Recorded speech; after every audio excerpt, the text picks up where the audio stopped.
Hey OC Valley, this is Jesse. So I have another story for you, and this one is a pretty good one. It's a heart tugger, and this is Tanya. We'll start off. Maybe you want to tell us about you and your boyfriend, and kind of just start from there when you guys first met, kind of a thing.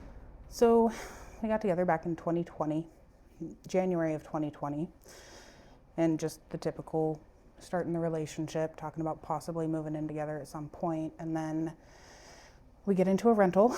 About a month after that, I get a phone call from a friend of mine who has been a family friend for many, many years since I was a toddler.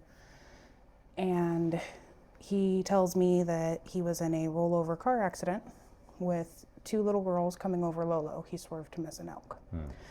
And he was too injured to be able to care for him. Julie was 2 at the time. Savannah was 3 months. This is a single dad. Yep. Mom hasn't really had much to do with the girls since the baby was about 2 months old.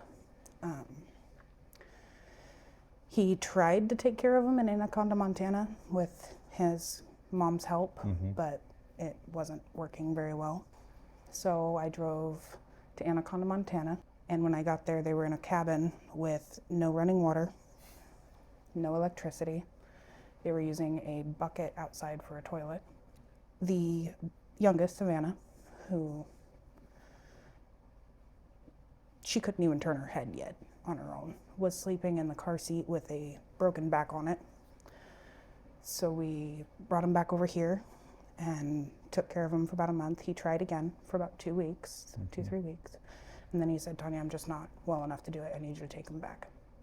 So at that point, Josh and I had been together 6-7 months, maybe, and took on 2 kids. That weren't even blood to either one of you. No.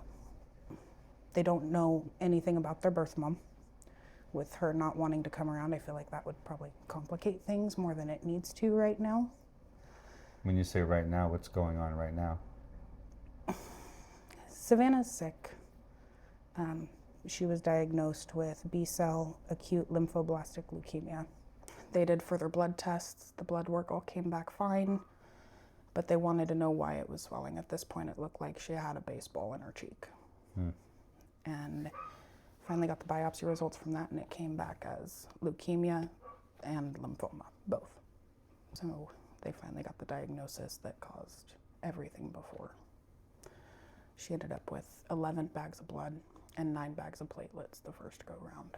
Oh, wow. So she'll be there for 6 months and then 2 years of outpatient chemo. So right now, you and your boyfriend, how are you guys trading off right now?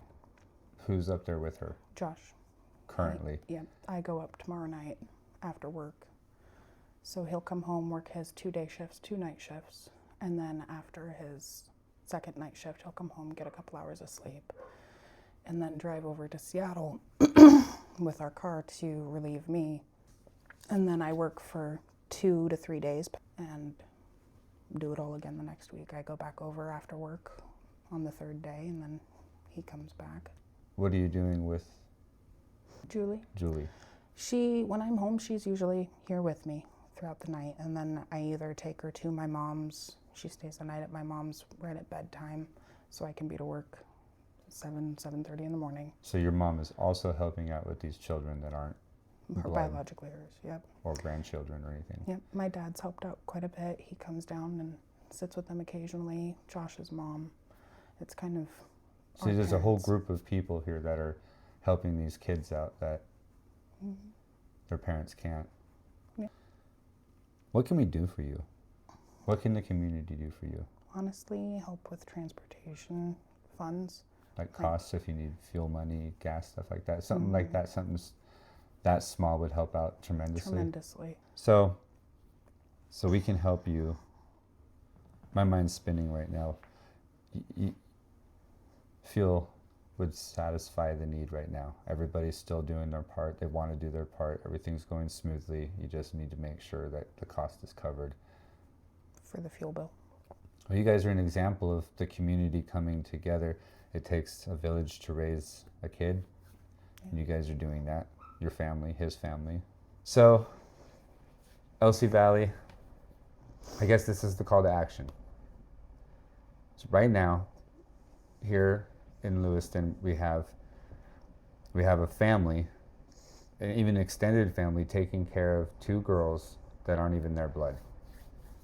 Because of the circumstances, their parents aren't and can't take care of them, and they stepped up. Imagine being in a relationship and your fresh boyfriend, girlfriend comes home with two kids instead of two puppies 6 months into it. You know, are you man enough, woman enough to do that and stand up and take care of two complete strangers' kids? Can we as the community pitch in and find a way? Gas vouchers, gas cards, funds. That's like a 6-hour trip one way. And they just need help with fuel. That's the call to action, LC Valley.